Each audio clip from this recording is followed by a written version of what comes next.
Hello friends, welcome to film talkies. இன்னைக்கு இந்த மறுபிறவி சீரிஸோட 7வது எபிசோடு தான் பார்க்க போறோம். லாஸ்ட் எபிசோட்ல ப்ராசிக்யூட்டர் ஜீவா அவ விசாரிச்சுட்டு இருக்க கேஸோட விக்டிம் யாருன்னு கண்டுபிடிச்சிருப்பா, சஸ்பெக்ட் யாருன்னு கண்டுபிடிச்சிருந்திருப்பா. ஆனா இந்த கேஸோட முக்கியமான எவிடன்ஸ் ஆன அந்த விக்டிமான பிரசிடென்ட் வாங்டேவோட ஃபவுண்டைன் பென் இப்ப ஜெனி கிட்ட இருக்கு. அந்த பெண்ணை எப்படியாவது எடுக்கணும்னு சொல்லி இந்த சஸ்பெக்ட் ஆன மேயரோட அசிஸ்டன்ட் ஜெனியை ஃபாலோ பண்ணிட்டு இருக்கான். ஆனா ஜெனி காஸ்மெட்டிக் சர்ஜரி பண்ணி அவளுடைய உருவத்தையே மாத்திக்கிட்டா. இந்த விஷயம் யாருக்குமே தெரியாது. ஆனா இந்த அசிஸ்டன்ட் சந்தேகப்பட்டு அவளை ஃபாலோ பண்ணிக்கிட்டே இருக்கான். இன்னொரு பக்கம் லீ அவனோட அம்மானே தெரியாம பார்க்கோட பரோல் ரிவ்யூக்காக போயிருக்கான். இதுக்கப்புறம் என்ன நடந்ததுங்கிறத இன்னைக்கு எபிசோட்ல பார்த்து தெரிஞ்சுக்கலாம். பார்க் ஒரு மாதிரி அக்ரெசிவ் ஆகி கையில கண்ணாடி எல்லாம் உடைச்சு வச்சுக்கிட்டு கையெல்லாம் காயமாகி ரத்தமா வந்துகிட்டு இருக்கு. எல்லாரும் அவங்க கிட்ட போறதுக்கே பயந்துகிட்டு இருக்காங்க. ஆனா லீ அவங்க கிட்ட பொறுமையா போய் அவங்க கையில இருக்க கண்ணாடியையும் வாங்கிட்டு அவங்க கைக்கெல்லாம் மருந்து போட்டு விட்டுட்டு இருக்கான். அவங்க எதுவுமே சொல்லாம அமைதியா பாத்துக்கிட்டு இருக்காங்க. அதுக்கப்புறம் அவங்களை கூப்பிட்டுட்டு வந்து உட்கார வச்சு இவன் பரோல் ரிவ்யூக்காக கேட்க வேண்டிய கேள்வி எல்லாம் அவங்க கிட்ட கேட்டுக்கிட்டு இருக்கான். உங்க வீட்டு அட்ரஸ் எங்க இருக்கு, உண்மையிலேயே நீங்க தான் உங்க ஹஸ்பண்ட கொலை பண்ணீங்களா அப்படின்ற மாதிரி எல்லாம் கேள்வி கேட்கறான். அதுக்கு அவங்க ஆமா நான் தான் என் ஹஸ்பண்ட கொலை பண்ணேன் அப்படின்னு சொல்லி ஒத்துக்கிறாங்க.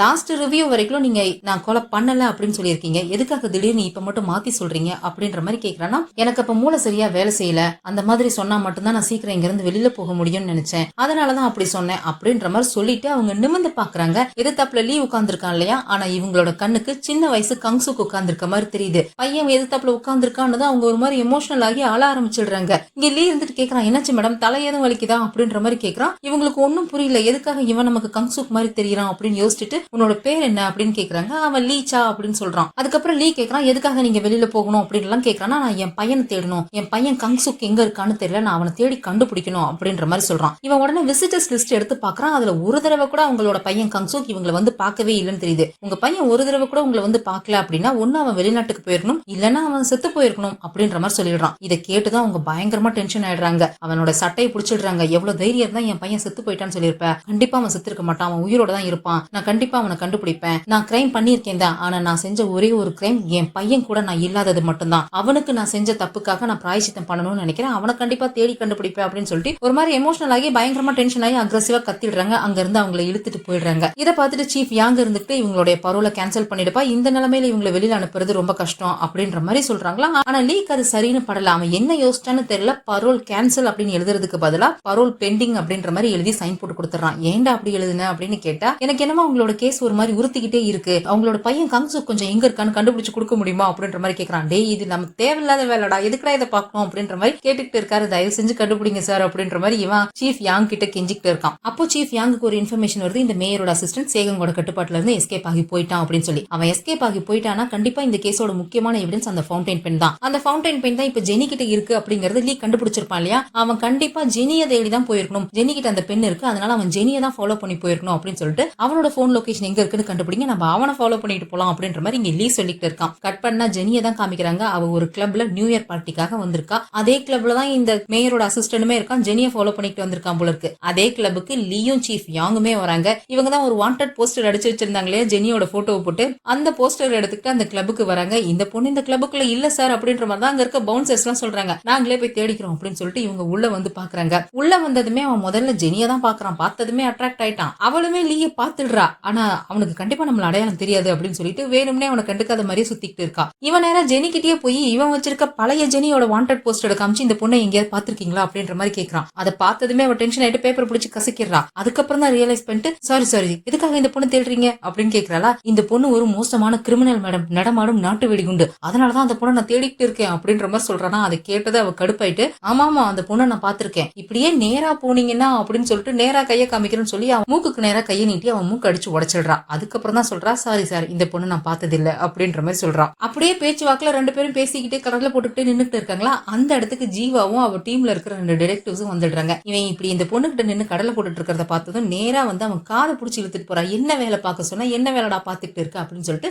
அவனை அங்க இருந்து இழுத்துட்டு போயிடுறான். அதுக்கப்புறம் இந்த ஜெனி ஒரு டாக்ஸி பிடிச்சு அங்க இருந்து கிளம்பி போயிடுறா. அந்த டாக்ஸியோட டிரைவரா இருக்கிறதே இந்த மேயரோட அசிஸ்டன்ட் தான். ஆனா அவளுக்கு இவனை பத்தி தெரியாது இல்லையா. அவ பாட்டுக்கு கேஷுவலா தான் வந்துட்டு இருக்கான். ஆனா அவன் ஏதோ வேற ரூட்ல போறான் போல இருக்கு. சார் நீங்க ஏதோ வேற ரூட்ல போறீங்க அப்படின்ற மாதிரி இவ கேக்குறா. இல்ல மேடம் நீங்க சொன்ன ரூட் ரொம்ப டிராபிக்கா இருக்கு, அங்க போறது கஷ்டம், இந்த ரூட்ல போனா நம்ம சீக்கிரம் போயிடலாம் அப்படின்னு சொல்லிட்டு அவன் வேற ஒரு ரூட்ல அவளை கூட்டிட்டு போயிட்டு இருக்கான். அந்த சமயத்துல லீ கிட்ட இருந்து இவளுக்கு வாய்ஸ் மெசேஜ் வருது. உன் பாஸ் வாங்டேவோட கொலைகேஸ்ல முக்கியமான ஆதாரம் ஒரு ஃபவுண்டைன் பென், அந்த ஃபவுண்டைன் பென் உன்கிட்ட தான் இருக்கு, அந்த பெண்ணை எப்படியாவது எடுக்கணும் அப்படின்றதுக்காக உன் பாஸை கொலை பண்ண கொலைகாரன் உன்னை ஃபாலோ பண்ணி தான் வந்துட்டு இருக்கான், கொஞ்சம் ஜாக்கிரதையா இரு, நான் அவனோட போட்டோ உனக்கு அனுப்பி வைக்கிறேன் அப்படின்ற மாதிரி அவன் வாய்ஸ் மெசேஜ் அனுப்பி வச்சிருக்கான். ஆனா அவ அதை சீரியஸாவே எடுத்துக்கவே இல்லை. இவன் என்கிட்ட பேசுறதுக்காக ஏதோ ஒரு காரணத்தை தேடிக்கிட்டே இருக்கான் அப்படின்னு சொல்லிட்டு கட் பண்ணிடுறா. அதுக்கப்புறம் போட்டோவுமே வருது. அந்த போட்டோவை பார்த்தா இந்த அசிஸ்டன்டோட போட்டோ தான் இருக்கு. அவன் தான் முன்னாடி கார் டிரைவரா இருக்கான் இல்லையா, அதை பார்த்ததுமே இவளுக்கு பக்குன்னு இருக்கு. கரெக்டா அந்த சமயத்துல முன்னாடி ஒரு பெட்ரோல் போலீஸோட கார் போறத பார்த்துட்டு அந்த போலீஸ் கார் கிட்ட நிறுத்துங்க கொஞ்சம் அப்படின்ற மாதிரி சொல்றான். ஆனா அவன் நிறுத்தவே மாட்டேங்கிறான். உடனே அவ பர்ஸ் எடுத்துக்கிட்டு போய் அந்த அசிஸ்டன்டோட மண்டையிலேயே அடிச்சுட்டு ஸ்டியரிங்க போட்டு கண்ணா பின்னான்னு திருப்புறாலாம். கார் நேரா போய் அந்த போலீஸ் கார் மேலேயே இடிச்சு ஆக்சிடென்ட் ஆகிடுது. போலீஸ் வந்து பாக்குறாங்க, 2 பேரும் கிட்டத்தட்ட மயங்கர நிலைமையில தான் இருக்காங்க. சார் இவன் ஒரு கொலகாரம், அரெஸ்ட் பண்ணுங்க சார் அப்படின்ற மாதிரி சொல்றா. அதுக்கப்புறம் இங்க ஜீவாக்கு இன்ஃபர்மேஷன் வருது, இந்த மாதிரி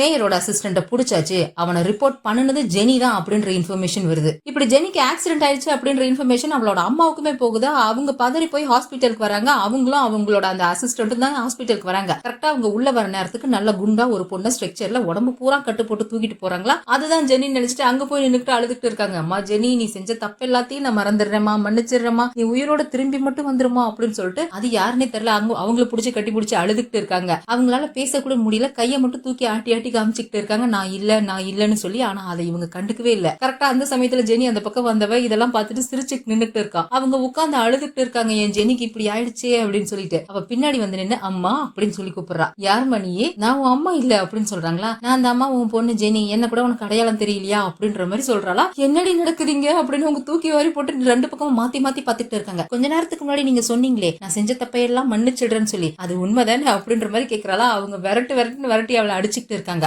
அதே சமயம் லீமே இங்க ஜெனிய பாக்குறதுக்காக ஹாஸ்பிட்டலுக்கு வரான். அதே குண்டு பொண்ணு ஸ்ட்ரக்சர்ல பாத்துட்டு அதுதான் ஜெனி நினைச்சிட்டு இவன் போய் நேரா நின்று அந்த ஃபவுண்டைன் பெண் எங்க ஜெனி, சீக்கிரம் சொல்லு, அந்த கேஸ்க்கு முக்கியமான ஆதாரமே அதுதான் அப்படின்னு சொல்லி போட்டு உழுக்குன்னு உழுக்கிட்டு இருக்கானா. அதை எல்லாத்தையுமே ஜெனியும் அவளோட அம்மாவும் அங்க வந்தவங்க பாத்துடுறாங்க. இவங்களுக்கு இங்க என்ன நடக்குதுன்னு புரியல. இவன் இந்த பொண்ணை போட்டு ஜெனின்னு உழுக்கிட்டு இருக்கான். அந்த பொண்ணும் நான் இல்ல அப்படின்ற மாதிரி கையை காமிக்கிறான். ஆனா அது அவனுக்கு புரியவே இல்லையா. கடுப்பாயிட்டு அவனோட காலரை பிடிச்சிடுறா. ஏன்டா என்ன இப்படி இம்சை பண்றீங்க அப்படின்னு சொல்லிட்டு போட்டு அங்க உழுக்கிட்டு இருக்கா. இப்படி இங்க கலவரம் நடக்கிறத பார்த்துட்டு ஜெனி அவங்க அம்மா கிட்ட வாமா இங்க இருந்து எஸ்கேப் ஆயிரலாம் அப்படின்னு சொல்லிட்டு நைஸா அவங்க அம்மா கூப்பிட்டு அந்த பக்கம் வந்துடுறா. அவங்க அம்மா கேக்குறாங்க, இங்க என்னடி நடக்குது, லீ எதுக்காக உன்னை தேடிட்டு இருக்கான், உனக்கும் லீக்கும் என்ன சம்பந்தம் அப்படின்ற மாதிரி கேக்குறாங்க. எது லீயா, உங்களுக்கு அவனை தெரியுமா அப்படின்னு இவளுமே கேக்குறாளா. ஏன் உனக்கு அவனை தெரியாதா, சின்ன வயசுல அவன் நம்ம கூட தானே இருந்தான், உனக்கு அண்ணனாக வேண்டி இருந்து கடைசி நிமிஷத்துல எஸ்கேப் ஆகி ஆர்ஃபனேஜுக்கு போனான் இல்லையா, அந்த பையன் தான் இவன் அப்படின்ற மாதிரி அந்த டிரைவர் சொல்றான். எது அந்த ஹேண்ட்ஸம் இடியட் லீயா அப்படின்ற மாதிரி இவளுக்கு இப்பதான் தெரிய வருது, சின்ன வயசுல இவ கூட இருந்தது லீ தான் அப்படின்னு சொல்லிட்டு. இன்னொரு பக்கம் ஜீவாவ டீமோட சேர்ந்து இந்த மேயரோட அசிஸ்டன்ட் அரெஸ்ட் பண்ணி ஆபீஸ்க்கு கூட்டிட்டு வந்துட்டு இருக்கா. அந்த சமயம் சேகங் போய் அவளை தடுத்து நிறுத்தி இந்த அசிஸ்டன்டையும் இந்த கேஸையும் என்கிட்ட ஒப்படைச்சிரு, இது அந்த மேயர் கேஸோட சம்பந்தப்பட்டது, அதனால இது என்கிட்ட கொடுத்துரு அப்படின்ற மாதிரி கேக்குறானா. ஏன் சீனியர், உங்களுக்கு என் மேல நம்பிக்கை இல்லையா, என்னால இந்த கேஸை சால்வ் பண்ண முடியாதுன்னு நினைக்கிறீங்களா, கவலைப்படாதீங்க, கண்டிப்பா உங்களோட ஹெல்ப் இல்லாம என்னால இந்த கேஸை சால்வ் பண்ண முடியும், அதை நான் உங்களுக்கு ப்ரூவ் பண்ணி காமிக்கிறேன் அப்படின்ற மாதிரி சொல்லிட்டு போயிடுறா. கேஸை ஒப்படைக்க மாட்டேன் அப்படின்னு சொல்லிடுறா. அதுக்கப்புறம் இந்த சேகங் என்ன பண்றான், அந்த மேயரோட அசிஸ்டன்ட் பாத்ரூம்ல இருக்கிற நேரமா பார்த்து இவன் நேரம் பாத்ரூமுக்கு போறான். அங்க சீஃப் யாங் தான் காவலுக்கு நின்றுட்டு இருக்கானா, கொஞ்ச நேரம் வெளில போ அப்படின்ற மாதிரி சொல்றான். சாரி சார், ப்ராசிக்யூட்டர் ஜீவா எங்களை ஒரு நிமிஷம் கூட இவனை விட்டுட்டு நகரக்கூடாதுன்னு சொல்லியிருக்காங்க அப்படின்ற மாதிரி சொல்றானா. சரி அப்புறம் விருப்பம், இங்கே நில்லு அப்படின்ற மாதிரி சொல்லிட்டு இவன் போய் அந்த அசிஸ்டன்ட் ஒரு மூஞ்சி மேலேயே ஒரு குத்து விடுறானா. பதறி போய் சீஃப் யாங் அங்க இருந்து ஓடி போயிடுறாரு. அவனை போட்டு அடிச்சுட்டு ஒழுங்கு மரியாதையா நான் சொல்றத கேளு அப்படின்ற மாதிரி இவர் ஏதோ மிரட்டிட்டு இருக்காரு. ஆனா என்ன சொல்லி மிரட்டுறாரு அப்படிங்கறத நமக்கு காமிக்கவே இல்ல. கட் பண்ணா ஜீவா அந்த அசிஸ்டன்ட விசாரணை பண்ணிட்டு இருக்கா. நீ எதுக்காக அந்த ஜெனியை ஃபாலோ பண்ணிட்டு இருக்க, இந்த கேஸோட முக்கியமான எவிடன்ஸ் அந்த ஃபவுண்டைன் பென், அந்த பென் அந்த ஜெனி கிட்ட இருக்கு, அதை அவகிட்ட இருந்து எடுக்கணும், அதை அழிக்கணும்ன்றதுக்காக தானே ஜெனியை ஃபாலோ பண்ற அப்படின்ற மாதிரி ஜீவா கேக்குறா. ஆனா அதுக்கு அவன் பதில் சொல்லாம என்கிட்ட அலிபி இருக்கு மேடம் அப்படின்ற மாதிரி சொல்றான். உன் அலிபி என்னால பிரேக் பண்ண முடியும் அப்படின்னு சொல்றாளா.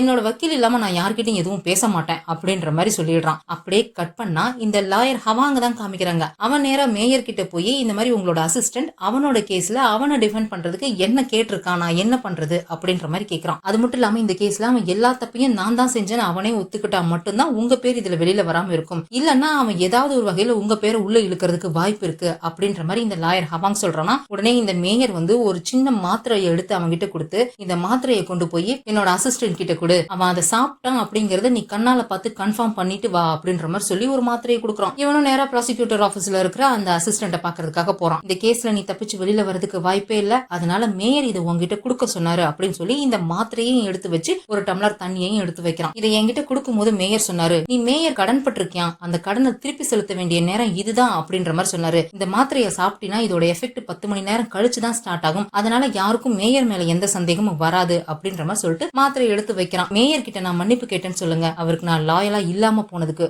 அப்படின்னு சொல்லிட்டு இந்த அசிஸ்டன்டும் அந்த மாத்திரையை எடுத்து சாப்பிட்டுடுறான். அதுக்கப்புறம் தான் இந்த லாயர் ஹவாங் ஒரு மாதிரி நக்கலா சிரிச்சுட்டு, விட்டமின் மாத்திரையை சாப்பிட்டதுனால நீ ஒன்னும் சாக மாட்ட, உன்னோட லாயல்ட்டியை செக் பண்றதுக்காக தான் மேயர் இதை கொடுக்க சொன்னாரு, உன்னோட அலிபி ரொம்ப ஸ்ட்ராங்கா இருக்கு, யாராலையும் உன்னை எதுவும் பண்ண முடியாது, கவலைப்படாத அப்படின்ற மாதிரி சொல்லிட்டு போயிடுறான். ஆனா அவன் அந்த மாத்திரையை சாப்பிடவே இல்ல, வாயிலேயே தான் வச்சிருக்கான். அவன் போனதுக்கு அப்புறம் கையில எடுத்து வச்சுக்கிறான். இன்னொரு பக்கம் ஜீவாவும் அவளோட டீம் என்ன பண்றாங்க, எப்படியாவது இந்த அசிஸ்டன்டோட அலிபியை பிரேக் பண்ணணும் அப்படின்னு சொல்லி இவங்க ட்ரை பண்ணிட்டு இருக்காங்க. இந்த சிசிடிவி ஃபுட்டேஜ் எல்லாம் வச்சு பார்க்கும்போது கொலை நடந்த சமயத்துல இந்த அசிஸ்டன்ட் ஒரு ஹோட்டல்ல பார்ட்டியில இருந்திருக்கான். ஆனா அந்த பார்ட்டியில நடுவுல 1 மணி நேரம் காணாம போயிருந்திருக்கான். அந்த 1 மணி நேரம் அந்த ஹோட்டல்ல இருந்து நேரா கிளம்பி வாங்டேவோட ஆபீஸ்க்கு வந்து வாங்டேவை கொலை பண்ணிட்டு நேரா திரும்பி ஹோட்டலுக்கு போயிருப்பான் அப்படின்னா அதுக்கு வாய்ப்பே இல்ல. ஏன்னா அது ரொம்ப டிராபிக்கான டைம். அந்த 1 மணி நேரத்துல இவன் இங்க வந்துட்டு போறதுக்கு வாய்ப்பே இல்ல. சோ கண்டிப்பா இந்த அலிபி உண்மையா இருக்காது, அவங்க ஃபேப்ரிகேட் தான் பண்ணிருக்காங்க அப்படின்ற மாதிரி இவங்க கன்ஃபார்ம் பண்றாங்க. ஆனா இன்னொரு பக்கம் லீ என்ன பண்றான், அந்த அசிஸ்டன்டோட லேப்டாப்ல ஏதாவது கிடைக்குமா அப்படின்னு சொல்லி தேடி பாக்குறான். அவனுக்கு அதுல ஒன்னும் கிடைக்கவே இல்ல. இந்த சேகன் போன எபிசோட்ல இந்த அசிஸ்டன்ட் விசாரணை பண்ணும்போது மைக் ஆஃப் பண்ணிட்டு விசாரணை பண்ணிருப்பான் இல்லையா, அப்ப அவன் பேசின வார்த்தைகளை துண்டு துண்டா இவன் கண்டுபிடிச்சு வச்சிருந்திருப்பான். அதையெல்லாம் ஒண்ணு சேர்த்து ஏதாவது ஒரு சென்டென்ஸ் கொண்டு வர முடியுமா? கண்டிப்பா இந்த சேகனுக்கு அவனோட அலிபிக்கு பின்னாடி இருக்கிற ரகசியம் நல்லாவே தெரியும். அது என்னன்னு தான் தெரியல அப்படின்னு சொல்லிட்டு அதை கண்டுபிடிக்க ட்ரை பண்ணிட்டு இருக்கான். அதுவும் அவனால கண்டுபிடிக்க முடியல. எல்லாரும் அவன் வாயவே குறுகுறுன்னு பார்த்துட்டு நின்றுட்டு இருக்காங்க, ஏதாவது கண்டுபிடிப்பான்னு சொல்லிட்டு. அந்த சமயத்துல ஜெனி கிட்ட இருந்து அவனுக்கு போன் வருது. உன்னை நான் மீட் பண்ணணும், காஃபி ஷாப்க்கு வா அப்படின்னு சொல்லிட்டு வர சொல்றான். அவன் காஃபி ஷாப்க்கு வருவான், ஜெனி கிட்ட மன்னிப்பு கேட்பான், திரும்பவும் பேட்சப் ஆகணும் அப்படின்னு சொல்லி கேட்பான். அவன் எப்படி ஜெனியை முன்னாடி இன்சல்ட் பண்ணிட்டு போனானோ அதே மாதிரி இப்ப அவனை இன்சல்ட் பண்ணணும், இந்த மாதிரி எல்லாம் நடந்தா எப்படி இருக்கும் அப்படின்ற மாதிரி எல்லாம் ஜெனி இமேஜின் பண்ணிட்டு அந்த காஃபி ஷாப்ல உட்கார்ந்துருக்கா. லியோ அங்க வரான். ஆனா அவனுக்கு தான் இந்த புது ஜெனியை பத்தி எதுவும் தெரியாது இல்லையா. அவன் பழைய ஜெனியை தான் தேடி பாக்குறான், அங்க இல்ல. ஆனா அங்க புது ஜெனி உட்கார்ந்துருக்கிறத பாத்துடுறான். மேடம் நீங்க தானே அது அந்த கிளப்ல பாத்தனே அப்படின்னு சொல்லிட்டு போய் அவகிட்ட கடலை போட பாத்துக்கிட்டு இருக்கான். ஆமா நீங்க உன் கேர்ள் ஃபிரெண்ட பாக்குறதுக்காக தானே வந்த அப்படின்ற மாதிரி அவ கேக்குறாளா. சேச்சே நான் கேர்ள் ஃபிரெண்ட பாக்குறதுக்காக எல்லாம் வரல, உங்ககிட்ட அன்னைக்கே சொன்னேன்ல ஒரு மோசமான கிரிமினல் அந்த நடமாடும் நாட்டு வெடிகுண்டு அவளை பாக்குறதுக்காக தான் வந்தேன், கேஸ் விஷயமா தான் வந்தேன், வேற ஒண்ணும் இல்ல அப்படின்னு சொல்லிட்டு இவன் போன் நம்பரை எழுதி அவகிட்ட கொடுத்துட்டு போன் பண்ணுங்க அப்படின்னு சொல்லிட்டு அங்க இருந்து போக பாக்குறான். கடுப்பாயிட்டு இவ போன் நம்பர் எடுத்து போன் பண்றா. அவனுக்கு ஜெனின்னு வருதா, அட்டன் பண்ணிட்டு ஜெனி எங்க இருக்க அப்படின்ற மாதிரி கேக்குறான். நான் எரும மாடுவோம் முன்னாடிதான் நின்றுட்டு இருக்கேன் அப்படின்ற மாதிரி சொல்றான். திரும்பி பார்த்து இவன் ஷாக் ஆடுறான், இது நீ ஜெனியா அப்படின்னு சொல்லிட்டு. நீ நான் அழகா இருக்கேன்னு மட்டும் சொல்லி உன்னை நான் மன்னிச்சிடுறேன் அப்படின்ற மாதிரி இவ வாய்க்குள்ளேயே சொல்லிட்டு இருக்காளா. நம்ம நாட்டுல பிளாஸ்டிக் சர்ஜரி இந்த அளவுக்கு டெவலப் ஆகுன்னு நான் சத்தியமா எதிர்பார்க்கல, கண்ணுக்காது மூக்கு வாயின்னு ஒண்ணு விடாம பிளாஸ்டிக் சர்ஜரி பண்ணிருக்க போல இருக்கு அப்படின்ற மாதிரி இப்பவும் அவன் அசிங்கப்படுத்திடுறான். கடுப்பாயிட்டு உனக்கு ஃபவுண்டைன் பண்ணும் கிடையாது ஒண்ணும் கிடையாது போடா அப்படின்ற மாதிரி அவன் கூட சண்டை போட்டுட்டு இருக்கும்போது அந்த இடத்துக்கு ப்ராசிக்யூட்டர் ஜீவா வந்துடுறா. உங்க 2 பேருக்குள்ள என்ன பிரச்சனை நடக்குது அப்படிங்கறது எனக்கு நல்லாவே தெரியும், இவனோட சீனியர் அப்படின்ற சார்பில் நான் உங்ககிட்ட மன்னிப்பு கேட்டுக்கிறேன் அப்படின்னு சொல்லி அவன் முன்னாடி குனிஞ்சு மன்னிப்பு கேட்டுட்டு டேய் நீ மன்னிப்பு கேளு அப்படின்னு சொல்லி அவன் ஒரு தட்டுனதுக்கு அப்புறம் அவனும் மன்னிப்பு கேட்கறான். மன்னிப்பு கேட்டதுக்கு அப்புறம் அவ சமாதானம் ஆயிட்டு அந்த ஃபவுண்டைன் பெண்ணையும் எடுத்து ஜீவா கிட்ட கொடுத்துடுறா. ஆனா இந்த கேஸ்ல அவ கோர்ட்ல வந்து சாட்சி சொல்லணும் அப்படின்ற மாதிரி ஜீவா சொல்றா. ஆனா அதுக்கு அவ ஒத்துக்க மாட்டேங்கிறா. உங்களுக்கு நான் பெண்ணை கொடுத்துட்டேன், அதோட என் வேலை முடிஞ்சிச்சு, போயிட்டு வாங்க அப்படின்னு சொல்லிட்டு போயிடுறா. ஆனா ஜீவா விட மாட்டேங்கிறா. அந்த பொண்ணை வந்து விடாத, கேஸ் முடிகிற வரைக்கும் அவளை பின்னாடியே ஃபாலோ பண்ண, அவளை எப்படியாவது ட்ரையலுக்கு நீ தான் கூட்டிட்டு வரணும் அப்படின்னு சொல்லி லீய பின்னாடியே விரட்டி விடுறான். ஆனா இது எல்லாத்தையுமே எவனோ ஒருத்தன் உட்காந்து இதெல்லாம் வாட்ச் பண்ணிக்கிட்டே இருக்கான், அது யாருன்னு தெரியல. அப்படியே கட் பண்ணா கங்சுக்கோட அம்மா பார்க் ஒரு மென்டல் ஹாஸ்பிட்டல் இருக்காங்களே, அந்த மென்டல் ஹாஸ்பிட்டல்ல ஒரு ஈவென்ட் ஒன்று நடந்துட்டு இருக்கு. நம்ம ஜெனியோட அம்மா வச்சிருக்காங்களே ஒரு சொசைட்டி, அந்த சொசைட்டி சார்பா தான் அந்த ஈவென்ட் நடந்துட்டு இருக்கு. அந்த ஈவென்ட்ல இந்த மேயர் ஏதோ டொனேஷன் கொடுப்பார் போல இருக்கு அந்த மென்டல் ஹாஸ்பிட்டலுக்கு. அவர் அங்க வந்திருக்காரு. அவர் கூடவே இந்த லாயர் ஹவாங்கும் வந்திருக்கான், இந்த நடிகை என்பியும் வந்திருக்கா. இந்த ஈவெண்ட்டையே ஹோஸ்ட் பண்றது அந்த ரிப்போர்ட்டர் தான். எல்லாருமே அந்த இடத்துல தான் இருக்காங்க. அங்க எல்லா பேஷண்ட்டுமே அங்கதான் இருக்காங்க, பார்க் மட்டும் அங்க இல்ல. அந்த ஈவெண்ட்ல இந்த நடிகை என்பி வந்து ஏதோ ஒரு கவிதை சொல்றேன் அப்படின்னு சொல்லிட்டு ரொம்ப உருக்கமா சோகமா ஒரு கவிதை சொல்லிட்டு இருக்கா. மேயர்லாம் அதை கேட்டு ரொம்ப உருகி போயிடுறாரு. எவ்வளவு ஒரு உருக்கமான கவிதை அப்படின்னு சொல்லி அவர் பாராட்டிக்கிட்டு இருக்காரு. ஆனா இங்க ஜெனியோட அம்மா டேய் இது ஒரு பாட்டோட லிரிக்ஸ்டா, லிரிக்ஸ ஒப்பிச்சுக்கிட்டு இருக்கா அப்படின்ற மாதிரி அந்த டிரைவர் கிட்ட சொல்லிட்டு இருக்காங்க. எல்லாருக்குமே அந்த பாட்டோட லிரிக்ஸ்னு தெரியும் போல இருக்கு. அந்த கவிதை கேட்டோன்னு கூட்டத்திலே ஒரு பெரிய சலசலப்பு வருது. அந்த சமயத்துல ஒரு கார்டு பார்க்க கூப்பிட்டு வந்து அந்த கூட்டத்துல உட்கார வைக்கிறாங்க. அங்க வந்தவங்க அங்க என்பி நின்னு கவிதை சொல்லிட்டு இருக்கிறத பாத்துடுறாங்க. இவங்க பையன் கங்சுக்கு இந்த என்பி தான் கடத்தி வச்சிருக்கா அப்படின்னு இவங்க நினைச்சிட்டு இருக்காங்க இல்லையா. அவளை பார்த்ததுமே நேரா ஸ்டேஜுக்கு போய் அவளுடைய முடிய பிடிச்சு ஆட்டுறாங்க. என் பையனை எங்கடி வச்சிருக்க, ஒழுங்கா அவனை என்கிட்ட ஒப்படைச்சிரு, இன்னமா உனக்கு கடவுள் தண்டனை கொடுக்காம இருக்காரு அப்படின்னு சொல்லிட்டு அந்த இடத்துலயே ஒரு பெரிய கலவரம் பண்ணிடுறாங்க. அதுக்கப்புறம் கார்ட்ஸ் எல்லாம் வந்து அவங்களை அங்க இருந்து திருச்சி கூட்டிட்டு போயிடுறாங்க. அதுக்கப்புறம் போய் இவங்க ஜெனியோட அம்மா ரெஸ்டாரண்ட்ல தான் உட்காந்து அழுதுகிட்டு இருக்கா. அந்த அம்மா ஒரு பைத்தியம், தெரியாம இந்த மாதிரி ஏதோ பண்ணிட்டாங்க அப்படின்ற மாதிரி அந்த மேயரை சமாதானப்படுத்திக்கிட்டு இருக்கான். அது எப்படி அவங்க பைத்தியமா இருந்தாலும் அவ்வளோ பெரிய கூட்டத்துல கரெக்டா தேடி வந்து ஒன்ன மட்டும் அட்டாக் பண்ண முடியும் அப்படின்னு சொல்லி ஜெனியோட அம்மா அவளை அங்க நக்கல் பண்ணிட்டு இருக்காங்க. இன்னொரு பக்கம் லீ ஜெனியை ஃபாலோ பண்ணிக்கிட்டே போயிட்டு இருக்கான். அவளை ப்ரொடெக்ட் பண்ணும், அவளை எப்படியாவது கேஸ்க்கு விட்னஸா கூட்டிட்டு வந்தே ஆகணும்னு சொல்லி அவளை சமாதானப்படுத்தணும் இல்லையா, அதுக்காக அவளை ஃபாலோ பண்ணிக்கிட்டே போயிட்டு இருக்கான். எங்க வீட்டுக்கு போனா அந்த ஓனர் லேடியோட பொண்ணு தான் ஜெனிங்கிற விஷயம் இவனுக்கு தெரிஞ்சு போயிருமோன்னு சொல்லிட்டு இவன் நேரம் ஒரு ஹோட்டல்ல தான் போய் ஒரு ரூம் எடுத்து தங்குறான். அவன் மூஞ்சி மேலேயே கதவை சாத்திட்டு இவன் ரூம்குள்ள போய் உட்காந்துக்கிறான். இவன் வெளியே நின்னுட்டு கத்திக்கிட்டு இருக்கான். அதே சமயம் இங்க மேயருக்கு இன்ஃபர்மேஷன் வருது, ஜெனின்ற ஒரு பொண்ணு தான் இந்த அசிஸ்டன்டோட கேஸ்ல விட்னஸா கூட்டிட்டு வரதுக்கு பிளான் பண்ணிருக்காங்க அப்படின்னு சொல்லிட்டு. எவனா ஒருத்தன் இந்த காஃபி ஷாப்ல ஜெனியை ஃபாலோ பண்ணிட்டு இருந்தாலே அவன் தான் கால் பண்ணி சொல்றான் போல இருக்கு. அவங்க அந்த ஹோட்டல்லையுமே ஜெனியோட ரூமுக்கு வெளியே தான் உலாத்திக்கிட்டு இருக்கான். லீ அங்கேயே வெளியவே குத்த வச்சு உட்கார்ந்து இருக்கான். இன்னொரு பக்கம் ஜீவா அந்த பெண்ணை நேரா கொண்டு போய் யாரோ ஒரு ஆள்கிட்ட கொடுத்து இந்த பெண்ணோட நிப்ல சஸ்பெக்ட் சஸ்பெக்டோட டிஎன்ஏ இருக்கு, அதை எப்படியாவது கண்டுபிடிச்சு எடு அப்படின்ற மாதிரி கொடுத்துட்டு இருக்கா. இதை மறைஞ்சு நின்று இந்த ப்ராசிக்யூட்டர் ஜே வாட்ச் பண்ணிட்டு இருக்கா. இங்க இதை கால் பண்ணி சேகன் கிட்டையும் இன்ஃபார்ம் பண்றான். அந்த சமயம் சேகனுக்கு இந்த என்பி கால் பண்றா. நடந்த விஷயத்தெல்லாம் அவங்கிட்ட சொல்லணும்னு சொல்லி தான் கால் பண்றா. உங்ககிட்ட ஒரு முக்கியமான விஷயம் சொல்லணும், என்ன பாக்குறதுக்காக வா அப்படின்னு சொல்லி கூப்பிடுறா. எந்த மூஞ்ச வச்சுக்கிட்டு நீ என்ன பார்க்க வர சொல்லி கூப்பிடுறா, ஒழுங்கா காலை கட் பண்ணு அப்படின்னு சொல்லி அவளை அசிங்கப்படுத்திட்டு காலை கட் பண்ணிடுறான். இவ டென்ஷன் ஆயிட்டு திரும்ப ப்ராசிக்யூட்டர் ஜேக்கு தான் கால் பண்றா. அவரை வர சொல்லி அவர்கிட்ட நடந்த விஷயம் எல்லாத்தையுமே சொல்றா. அதுக்கப்புறம் இந்த ஜே போய் சேகன் கிட்ட சொல்றான், இந்த சேர்மன் லியோட கொலை கேஸ்ல இன்னமும் ஸ்டாச்சு ஆஃப் லிமிடேஷன் இன்னும் முடியவே இல்ல. அது மட்டும் இல்லாம இந்த பார்க்கோட பரோல் கேன்சல் பண்ணவே இல்ல, பெண்டிங்னு போட்டு வச்சிருக்காங்க. இந்த ஜீவாவோட டீம்ல ஒரு ட்ரெயினி ப்ராசிக்யூட்டர் லீ இருக்கான் இல்லையா, அவன் தான் இந்த பரோலை ரிவ்யூ பண்ணிருக்கான். அவன் பெண்டிங்னு கொடுத்து வச்சிருக்கான். இப்ப மட்டும் அந்த பார்க் பரோல்ல வெளியில வந்து எதையாவது ஒரு விஷயத்தை தோண்ட ஆரம்பிச்சு கண்டுபிடிச்சிட்டான்னு வச்சுக்கோ, நாம பிரச்சனையில மாட்டிக்குவோம். இந்த கேஸோட ஸ்டாச்சு ஆஃப் லிமிடேஷன் இன்னும் முடியல, மறந்துடாத அப்படின்ற மாதிரி இவர் வார்ன் பண்ணிட்டு போயிடுறாரு. இன்னொரு பக்கம் லீ ஜெனியோட ரூமுக்கு வெளியவே உட்கார்ந்துருக்கான் இல்லையா, அவளை எப்படியாவது கன்வின்ஸ் பண்ணணும்னு. அப்போ சீஃப் யாங் அங்க வராரு. ஏன்டா இப்படி இங்க வந்து உட்கார்ந்து கிடக்குற, பேசாம ஜெனி கூட பழையபடி பேட்சப் ஆயிடு, அதுக்கப்புறம் அவ ஒத்துக்குவாள்ல அப்படின்ற மாதிரி சீஃப் யாங் ஐடியா கொடுக்கறாரா.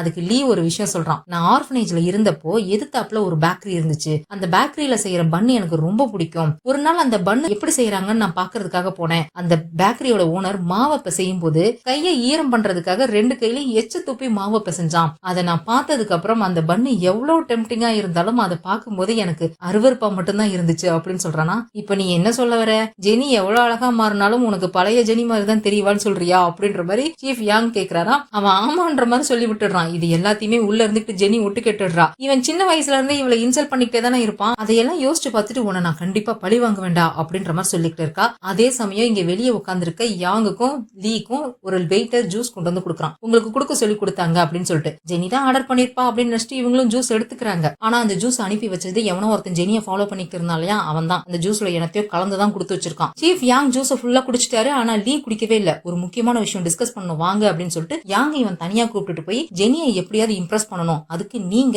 முகத்துல மாஸ்க் போட்டுட்டு போய் அவகிட்ட அவளை அட்டாக் பண்ணுங்க, நான் வந்து அவளை காப்பாத்துற மாதிரி காப்பாத்துறேன், அதுல அவ இம்ப்ரெஸ் ஆயிடுவா அப்படின்னு சொல்லி இவங்க பிளான் பண்ணிட்டு இருக்காங்க. உனக்கு அந்த ஜூஸ் வேணா நான் குடிச்சுக்குவா அப்படின்னு சொல்லிட்டு சீஃப் யாங் லியோட ஜூஸையும் எடுத்து குடிச்சிடுறாரு. அதுல அவன் என்னத்த கலந்தான்னு தெரியல. இப்படி இவங்க பிளான் பண்ணிட்டு மூஞ்சில மாஸ்க் எல்லாம் போட்டுட்டு சீஃப் யாங் நேரா போய் ஜெனியோட ரூம் கதவை ஓபன் பண்ணலான்னு போகும்போது அவருக்கு வயித்த கலக்குது. அங்க இருந்து பாத்ரூமை தேடிட்டு ஓடி போயிடுறாரு. அந்த பக்கம் போனதுக்கு அப்புறம் ஜெனியை ஒருத்தன் ஃபாலோ பண்ணிட்டு இருந்தாலையா, அவன் மாஸ்க் போட்டுட்டு நேரா வந்து ஜெனியோட ரூம டூப்ளிகேட் கீயை வச்சு ஓபன் பண்ணி உள்ள போய் அவ கையை காலு வாயெல்லாம் கட்டி அங்க இருந்து தூக்கிட்டு வரான். சீஃப் யாங் தான் இதெல்லாம் பண்றாருன்னு நினைச்சிட்டு லீ ரொம்ப தைரியமா அவர்கிட்ட சண்டைக்கு போறான். ஒழுங்கு மரியாதையா அந்த பொண்ணை விட்டுட்டு போயிடு அப்படின்னு சொல்லிட்டு இவன் போய் சண்டை போடுறான். ஆனா இவங்க எப்படி ஃபைட் பண்ணணும் அப்படின்னு சொல்லி முன்னாடி பிராக்டிஸ் பண்ணிருப்பாங்க. அந்த மாதிரி ஃபைட் பண்ணாம அவன் வேற மாதிரி லீய போட்டு அடிக்கிறானா. யோ என்னையா சொன்ன மாதிரி அடிக்காம வேற மாதிரி அடிக்கிற அப்படின்ற மாதிரி சொல்லிட்டு இருக்கும் போதே பின்னாடி சீஃப் யாங் வந்து நிக்கிறாரு. அப்பதான் இவனுக்கு தெரியுது இது வேற யாரோ அப்படின்னு சொல்லிட்டு கையில அவன் டேசர் கன் வேற வச்சிருக்கான். ஆனா 2 பேரும் சேர்ந்து எப்படியோ அவங்க கூட சண்டை போட்டு அவன் அங்க இருந்து அடிச்சு விரட்டிடுறாங்க. ஜெனியும் அவங்கள காப்பாத்திடுறாங்க. ஜீவாக்கு கால் பண்ணி இந்த மாதிரி ஜெனி மேல அட்டாக் நடந்துச்சு, அவளை ப்ரொடெக்ட் பண்ணணும் அப்படின்ற மாதிரி சொல்றான். அவளை உடனே சேஃப் ஹவுஸ்க்கு மாத்துங்க, அவன் நமக்கு ரொம்ப ரொம்ப முக்கியம் அப்படின்ற மாதிரி இங்க ஜீவா சொல்லிட்டு இருக்கா. அப்ப சீஃப் யாங் சொல்றாரு, டேய் நாளைக்கு உனக்கு பார்க்கோட பரோல் ரிவ்யூ இருக்குது,